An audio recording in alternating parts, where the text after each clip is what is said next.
Well, in the Senate, on the Senate side, it's been pretty slow because, as you know, it's a fiscal session, and fiscal matters originate in the House. So the Senate has been just basically doing its early perfunctory duties to get ready for accepting bills and so forth and signing them in the committee. On the House side, there's been a number of hearings. The Appropriations Committee has had hearings. I think Ways and Means has had hearings. One of the things that's most interesting is we've yet to see, unless it came out today, the governor's big tax proposal, which is the cat tax. Here we are a week into session. I know that the Ways and Means Committee's had a number of hearings on different matters, but we still haven't seen what cat is all about. So that's something that's kind of hanging in limbo, but it's obviously going to be probably the singular most important issue of the whole session. So everybody's holding on, waiting to see what that's about. Okay. So, why don't you take us through the budget situation as we have right now? I know that everything is very uncertain, but I mean, why are we in this mess? Just for starters, why are we in this mess that we're in, and we seem to habitually be in, at least for the last, say, 3 or 4 years, Yeah. if not longer, of course. There are a lot of elements at play, but if you, I don't know if the folks tuned into Finance Committee yesterday, Commissioner Darden echoed what the economists for the legislature have been saying now for over a year, and that is that basically Louisiana is in an economic recession brought on by the oil downturn. We've lost something between 20 and 30,000 jobs over the last 3 years. It's only mitigated a little bit by the fact that our refining processes are actually growing, and there's a lot of construction going on in Louisiana, especially in Southwest Louisiana, dealing with refining and so forth. If we didn't have that, we would be in serious, serious trouble. Nevertheless, because of the loss of business taxes and the loss of businesses, loss of personal taxes, we're about $400 million short of where the governor wants us to be going into the new fiscal year, which starts in July. Okay. Add to that, last year we imposed a 1 cent sales tax that had a 27-month life, after which it expires. Now that'll be next year, it'll expire. However, there's no fiscal sessions between now and then. So the issue it has arisen to whether we do something about that, let it expire, let part of it expire. So that'll be an issue as we go forward. So you really have two elements in play. One is about a $400 million wish list, I'll call it, because that's what he presented yesterday to the Finance Committee, of things that he would like to see fully funded in Louisiana. And we have about 850 plus or minus $1 million worth of sales tax. And add to that also, there's some, we stripped some exemptions off of existing sales tax. That expires also. So there's like 3 different pieces going on all at the same time. So that's kind of the situation we're in today. The irony is, if we weren't in recession, we wouldn't be having this issue. And the thing that I keep harping upon is we got to be very careful in Louisiana because, number one, raising taxes in the face of a recession is terrible business practice, economic practice.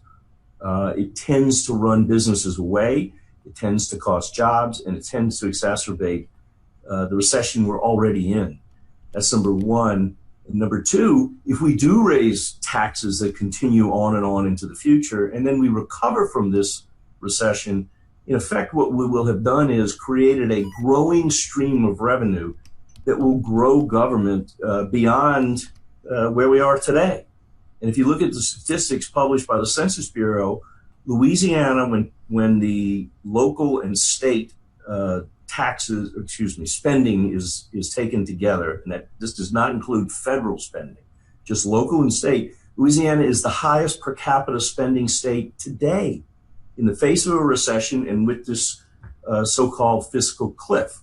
So there's a lot of issues at play here, and a lot of them deal with the future of Louisiana, and that's why it's really important to be thinking about this.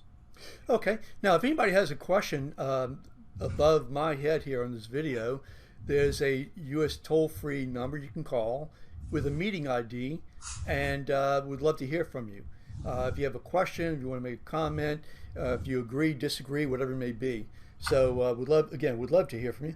Um, so at this point in time, why don't you take us through the actual process? So the House is actually in committee, and so tell us about it. Okay. The tax raising issues will come out of the House Appropriations Committee. It's chaired by Cameron Henry excuse me, from Metairie. And they will probably be taking these measures up. Excuse me, did I say tax raising? I meant spending. His is the spending, which is HB1. That committee will be taking up HB1, the spending package, as we move forward in the next couple of weeks. The Ways and Means Committee in the House will be taking up the taxing and revenue measures.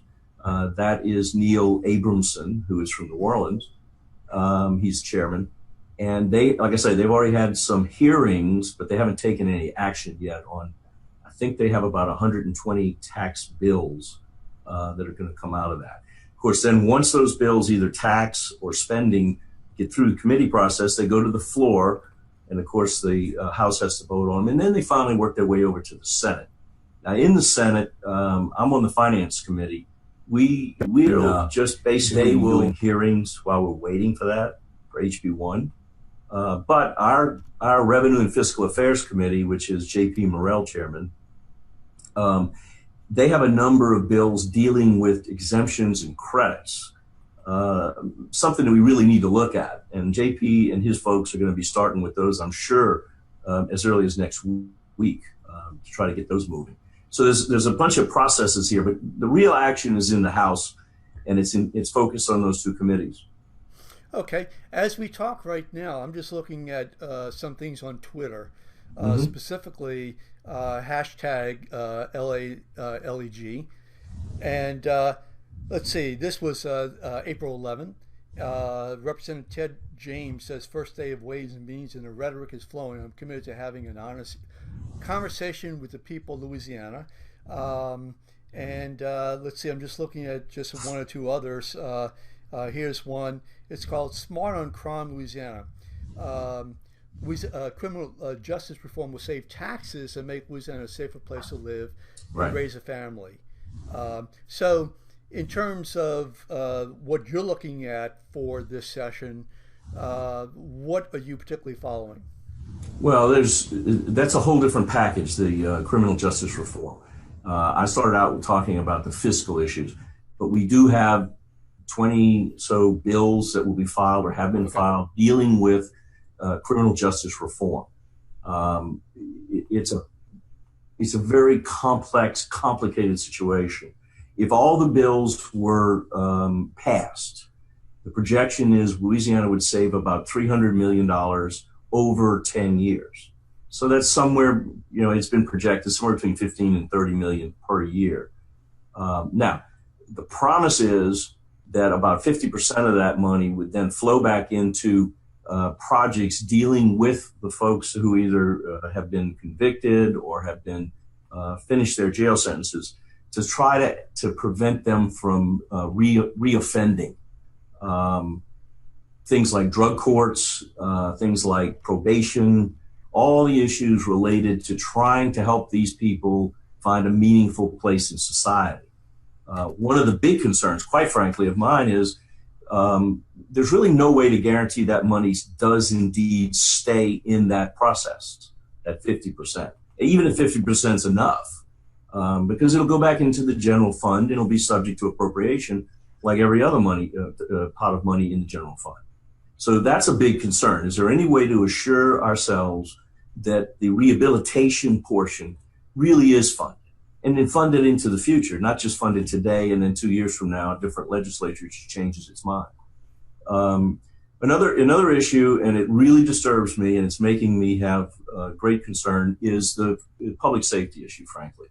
There are all kinds of elements at play here. We have the district attorneys, we have the sheriffs, we have the folks that you mentioned, Smart on Crime, we have the business community, we have the governor. They all have different perspectives on that. My rule of thumb is I don't care how much it saves. I don't care about who's in jail, who's not in jail. I care about public safety. So the only way I'm going to support this is if I'm assured and I have some guarantees that we're just not turning loose a bunch of criminals, frankly, that have spent some time in jail and they're just going to go back out and reoffend and cause us problems. I don't know if you follow on the internet, there's a guy that keeps track of the shootings and murders in New Orleans. And we're on a massively upward trend right now, just this year, for shootings and murders. It's a real problem. So public safety to me is the overarching measure of anything that we do. So we'll see. I mean, there are very good, very well-intentioned folks on all sides of this. And I'm really optimistic we're going to find a way to solve the problem, but only if it's public safety first. I have no intention of supporting any measures just because it would save money or just because it's fair or something, some definition of fair. It's got to be public safety. So you got those, you got the fiscal measures, and then there's a slew of other smaller, not so controversial issues, as we always have. But I will tell you, it looks like the total number of bills is way down. Oh, really?